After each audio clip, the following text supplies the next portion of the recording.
सुधा प्रश्नोत्तरी। गुरुवर नमोस्तु। यदि कोई समाज अपने मंदिर में पूजन न करके दूसरे मंदिर में पूजा करती हो तो उन्हें उनके मंदिर की ओर कैसे आकर्षित किया जाए? ये समाज को अपने आप में स्वाभिमान की चीज़ होती है, अपने आप में इस पर विचार करना चाहिए। गांधीधाम की समाज कोई छोटी मोटी समाज नहीं है, कोई असमर्थ समाज नहीं है। महावीर जयंती से ऐसा कार्यक्रम खुद अपने मंदिर होते हुए, जब मंदिर नहीं था तब बात अलग थी। अब मंदिर है तो आपको अपने जो भी 35-40 घर की समाज है, इसको मिलकर के अच्छे ढंग से कार्यक्रम करना चाहिए। अब यदि मान लो कोई दूसरे स्थान पर आप कार्यक्रम करते हैं तो उसका पार्टनरशिप करो कि एक टाइम तो कम से कम तुम अपने साथ अपने मंदिर में बनाओ, कुछ ना कुछ तो कार्यक्रम करो। विमान जी निकालो, भगवान का अभिषेक, विधान, कोई प्रतियोगिताएं, कोई अच्छा कार्य करना चाहिए। ये समाज के लिए, समाज के पदाधिकारियों के लिए इस पर विचार करना चाहिए। अब मेरे से जब कोई सलाह लेगी तो मैं उनको सलाह दे दूंगा। अभी एक व्यक्ति पूछ रहा है, सारी समाज मिलकर के पूछे तो फिर मैं उनको इतनी अच्छी सलाह दूंगा कि बहुत अच्छा कार्यक्रम हर साल के लिए मनाया जाना चाहिए। गुरुवर नमोस्तु। विज्ञान के अनुसार जीव को थोड़े थोड़े समय के अंतराल से भोजन करते रहना चाहिए, जबकि आगम के अनुसार नियम भोजन करना चाहिए। तो दोनों के तर्क संगत उपाय बताएं। आप लोग भी, मेरा भी कहना है कि आप लोग थोड़ा थोड़ा कमाइए ना, एक साथ क्यों कमाते? आप थोड़ा थोड़ा सोइए ना, एक साथ क्यों सोते? आप गाड़ी थोड़ी थोड़ी चलाइए, एक साथ 500 किलोमीटर क्यों चलाते हो? थोड़ी थोड़ी चलाइए ना। तो इस प्रकार से विज्ञान इसलिए कहता है कि तुम्हारी जठराग्नि कमजोर हो रही है। तुम्हारी जठराग्नि की सीमा इतनी कमजोर हो गई है कि वो एक साथ पचाने की क्षमता नहीं रखते। इसलिए विज्ञान को कहना पड़ा, जो मजदूर हैं, जो मेहनत करते हैं, वो एक साथ खाते हैं, बार बार नहीं खाते। बार बार खाएं तो नौकरी कौन करेगा? एक साथ खाते हैं। तो बीमार लोगों के लिए, क्योंकि आजकल डॉक्टरों ने समझ लिया है कि आप लोगों के शरीर बीमार हो चुका है, आप लोगों के शरीर की क्षमता खत्म हो गई है, क्योंकि आपने 12 महीने का टेम्परेचर 35 पर फिक्स कर दिया है। गर्मी में पसीना नहीं आता, जठराग्नि कैसे बढ़ेगी? सर्दी में ठंड नहीं लगती, जठराग्नि कैसे बढ़ेगी? बरसात में किसी प्रकार का पानी नहीं लगता, जठराग्नि। तीनों ऋतुओं को जो सहन करते हैं उनके लिए ये पाबंदी नहीं है। जो एसी में बैठते हैं, कूलर पंखों में बैठते हैं, जो 12 मासी एक ऋतु के वातावरण में रहते हैं, उनके लिए नियम है। ये आप लोगों के लिए नियम है, हमारे लिए तो महावीर का नियम ही ठीक है। क्योंकि हम लोग तो तीनों ऋतु सहन करते हैं। गर्मी में बढ़िया पसीना आता है, सर्दी में बढ़िया ठंड में करते हैं, बरसात में भीगते रहते हैं। गुरुवर नमोस्तु। जैन धर्म में विवाह हो जाने पर उच्च कोटि का जैन श्रावक कैसे बना जा सकता है? जैन धर्म लैला मजनुओं का धर्म नहीं है। जैन धर्म आस्था श्रद्धा का धर्म। बहुत सारे लोग हमसे ऐसा लोग कहते हैं कि महाराज जी हम जैन बनना चाहते हैं, हम जैन से शादी करना चाहते हैं। फिर मैं पूछता हूं कि यदि ये शादी नहीं होती तो? मेरे पास बहुत लोग आते हैं, बहुत बच्चे आते हैं, महाराज जी आप जैन धर्म बढ़ाइए, आपको तो जैन ही बढ़ाना चाहिए, मैं जैन धर्म स्वीकार करते हूँ। कई धर्म तो लोग बुलाते हैं तो नहीं जाते, मैं तो चला कर आई हूँ। मैंने कहा अच्छा ये बात है, हाँ जैन धर्म बहुत अच्छा है महाराज, बहुत बढ़िया है। तो मैं पूछता हूँ यदि ये शादी नहीं हुई तो?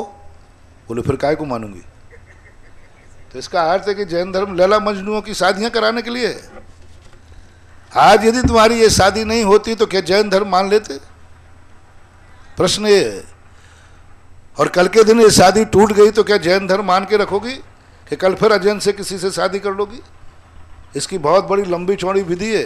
हमारे यहाँ वर्ण लाभ होता है, जैसे साधु की दीक्षा होती है ऐसी होती है।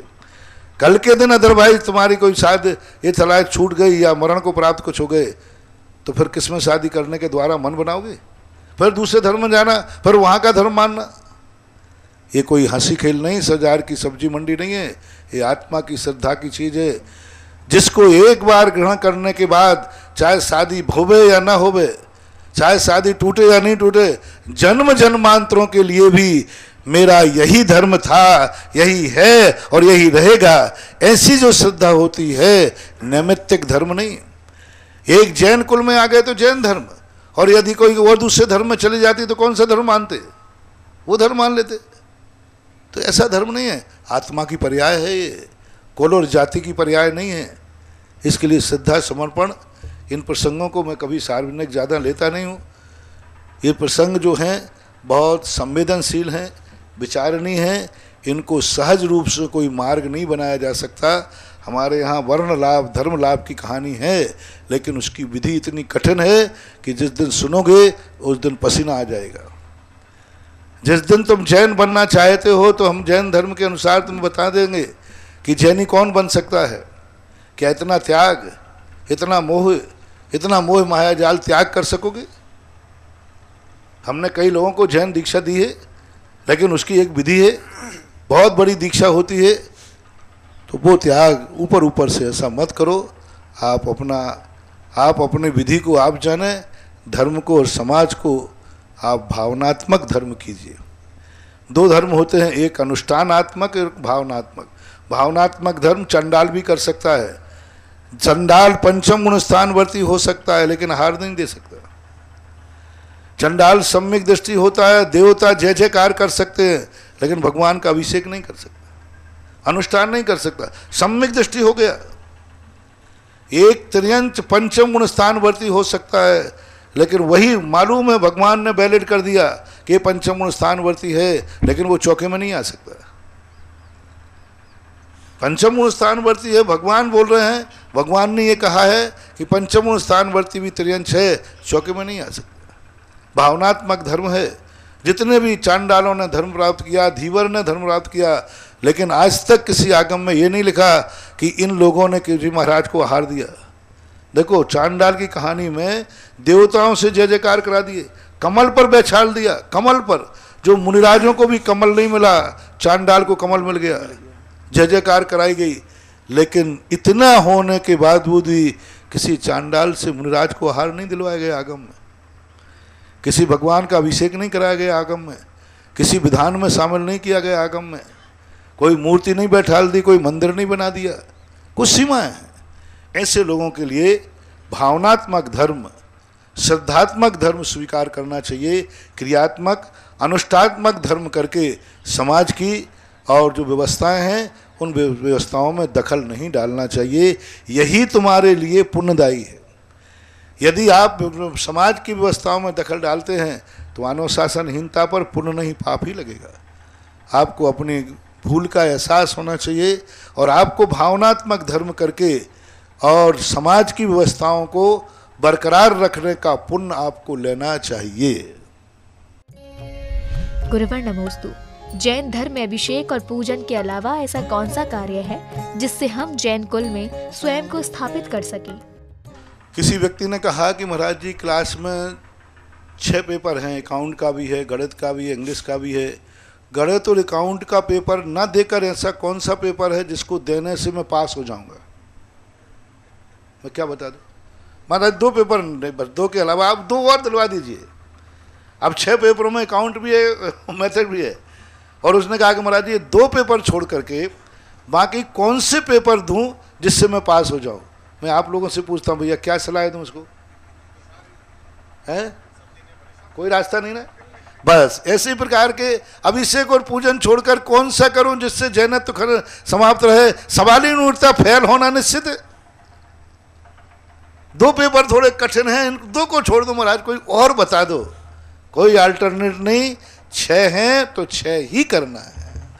आजकल कौन है? कोई नेता तो है नहीं, कोई किसी की मानने वाला तो है नहीं, कोई मार्ग ही नहीं है, क्योंकि किसी के पास सत्य का थर्मामीटर नहीं है।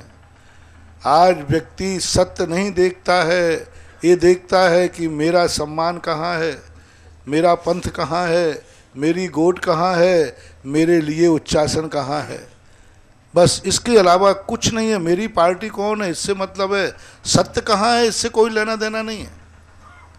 इसलिए जब तक व्यक्तियों को सत्य की पहचान नहीं होगी तब तक समाज में एकता आना सवाल ही नहीं उठता।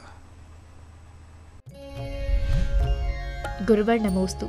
लोक कल्याण में आपकी विशुद्धि खर्च होती है या बढ़ती है? मेरी विशुद्धि तो बढ़ती है। हालांकि मेरी विशुद्धि तो पहले ही दिन बढ़ी थी, क्योंकि हम लोग जब करवाते हैं तो हम लोगों की तो घट जाती है। कह रहे भाई जल्दी हो जाए, काम खत्म हो। मेरी विशुद्धि तो दिन दूनी रात चौगनी बढ़ती है।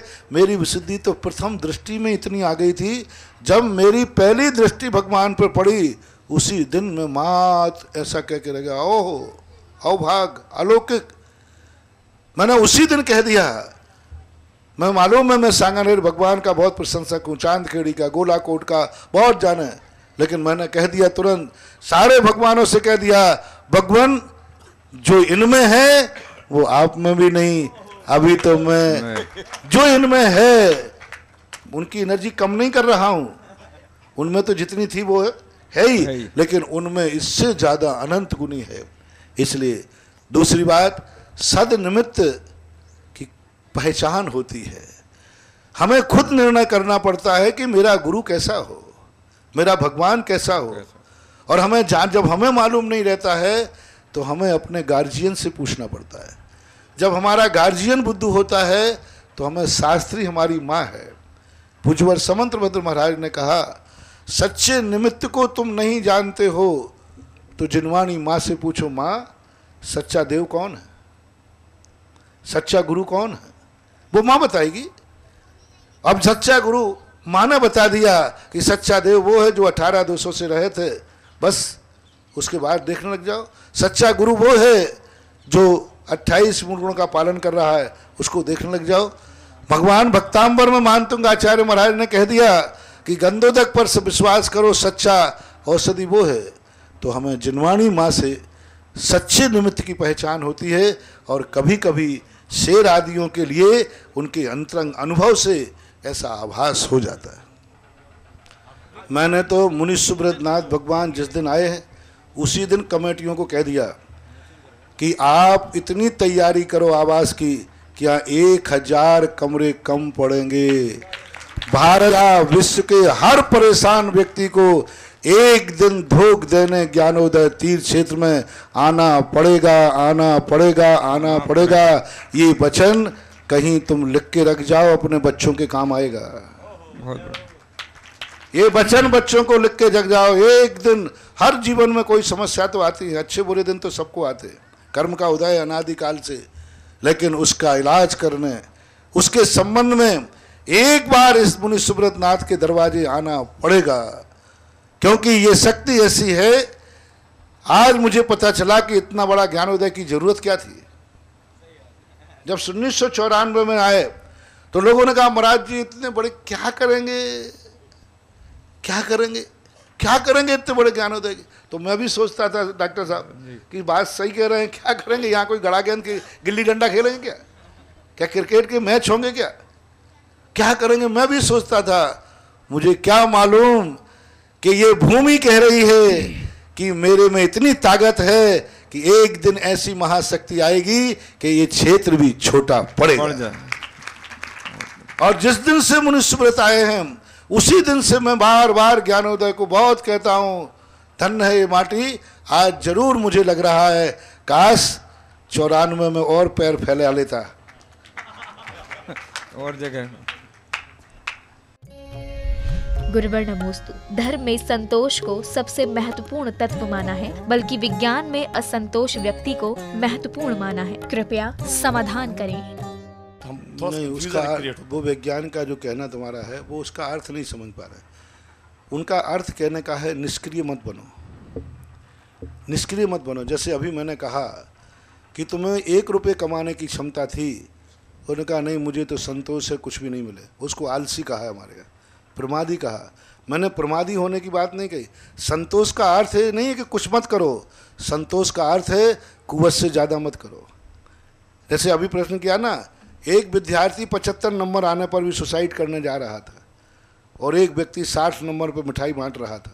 मैंने कहा भाई क्या बात है, दोनों एक ही क्लास में थे। मैंने पूछा क्या बात है, तुम 75 में मरने की बात कर रहे हो, रो रहे हो, ये 60 पर मिठाई बांट रहा है।